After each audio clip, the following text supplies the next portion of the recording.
Well, today we're going to understand exactly how dry fasting is extremely beneficial when it comes to boosting your immunity, reducing inflammation, which is the root cause of most diseases like cancer, cardiovascular problems, and even diabetes and the inability to lose weight.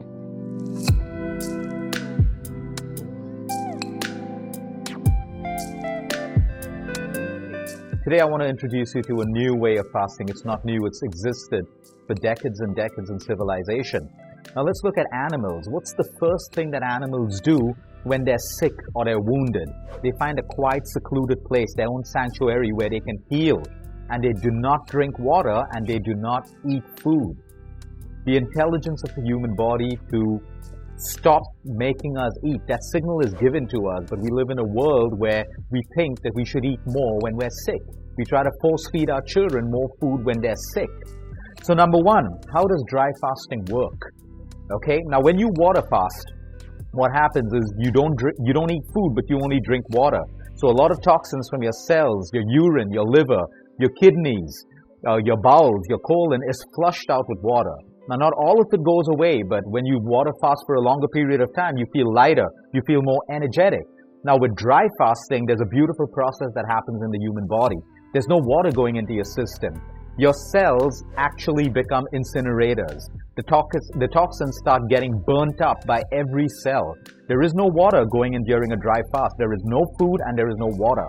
There are two kinds of dry fasting. There is soft dry fasting, where you can have a bath, you can brush your teeth, and you have no food and you have no water. And then there is hard dry fasting, where you don't even expose your body to water because your skin absorbs water as well. That's an extreme, but today we're going to start off with soft fasting, which is very, very simple to do.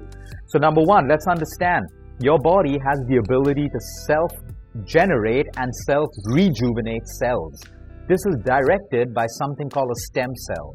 Now what happens when you dry fast? When you dry fast, you incinerate toxins in your cells, which means you actually kill a lot of the dead cells and pass them out of your system. This creates spaces between your cells, and these spaces allow new stem cells to fill the vacated cells. So what happens is you're able to actually produce more stem cells, which will further rejuvenate and regenerate new healthy cells. And that's exactly what needs to happen in the human body.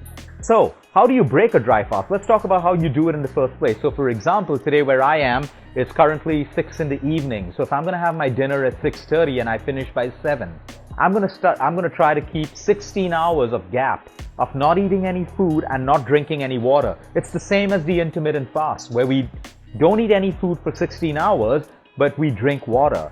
Now what we're doing is we're not going to drink water and we're not going to eat any food. Now I've done this myself and I can't tell you it was the best feeling of my life. After 16 hours, I was full of energy. I wasn't craving water, I wasn't craving food. I went on for 24 hours. I was still good. I went on for 36 hours, full energy, doing my workouts, consulting with my patients, traveling. No water, no food. It's unbelievable. If you want to experience what I experienced, you got to try it. Because once you do it, you realize that you have the power to dry fast. Now this is inexpensive. This is free. The only thing stopping you is your own fear. It's your own fear of, can I do it or can I not do it? What stops you from trying? The worst that's going to happen is you break it. That's the worst that's going to happen. Okay, so before all your fears in your mind get the better of you, just decide to start doing it right now, right today if you can.